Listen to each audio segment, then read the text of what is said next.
Although it's been going on for quite some time, the craziest political campaign in American history has officially been launched.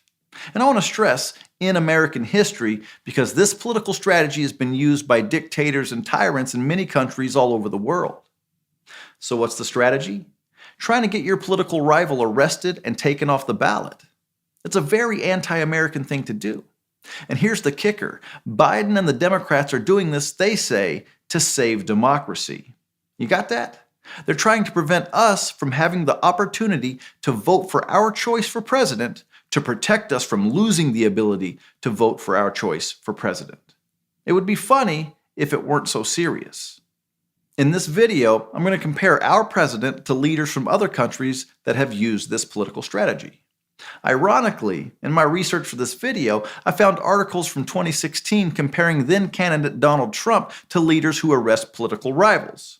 I'm sure some of that stemmed from this comment. It's just awfully good that someone with the temperament of Donald Trump is not in charge of the law in our country. Yeah, because you'd be in jail. Secretary Clinton. Of course, no charges were ever brought against Hillary Clinton, who had classified documents on her home server and failed to turn over thousands of emails that were subpoenaed. Something not too dissimilar to one of the things they're trying to put Trump in jail for.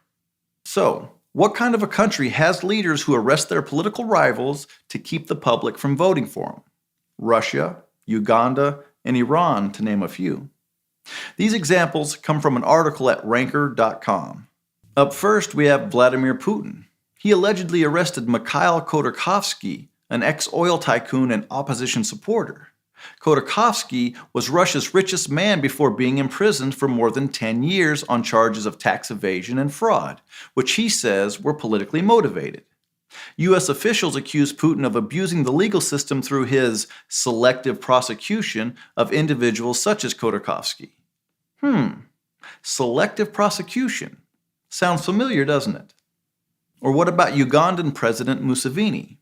He allegedly arrested his opposition leader, Kizza Besigye, after Besigye lost an election that he called fraudulent.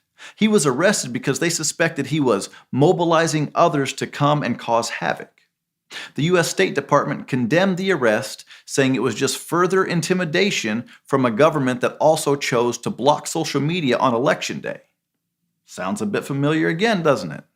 And the last example is Iran's Ali Khamenei. He arrested Mehdi Karoubi and Mir Hossein Mousavi, presidential candidates, for contesting the results of the 2009 election.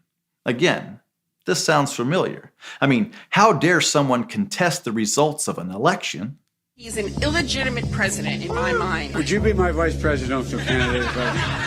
Folks, look, I absolutely agree. Trump didn't actually win the election in 2016. He lost the election, and he was put into office because the Russians interfered. Trump knows he's an illegitimate president. The president-elect, although legally elected, is not legitimate. I don't see this president-elect as a legitimate president. You said you believe that Russia's interference altered the outcome of the election. I do. We have a president who, if in fact it is proven, has been assisted by the Russians and may in fact not be a legitimate president. The one thing that Trump is fearful of when it comes to his being president is that finally we will see how illegitimate his victory actually was. I have an objection. I object to the 15 votes from the state of North Carolina. I object because people are horrified. In case you weren't aware, those were Democrats contesting elections.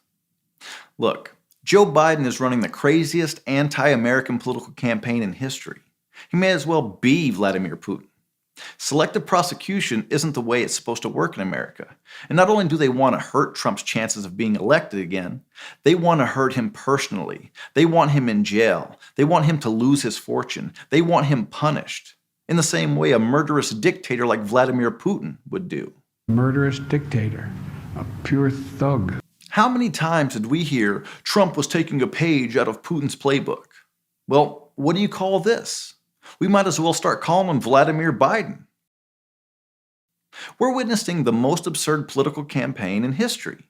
Joe Biden wants to save democracy by thwarting democracy? Trying to put his opponent in jail Vladimir Putin style while accusing his opponent of being a Vladimir Putin type? It's both completely ludicrous and frightening at the same time. And it reminds me of something we should never forget. Whatever Democrats accuse their opposition of doing, you better believe they're doing it themselves. There's only one candidate for 2024 who's acting like an old tyrant: Joe Vladimir Biden, who's running the most anti-American campaign ever. And that's the simple truth. Hey guys, thanks for watching. And if you all want to support this channel, check out the links in the description, and let's keep putting some common sense back into the great debate.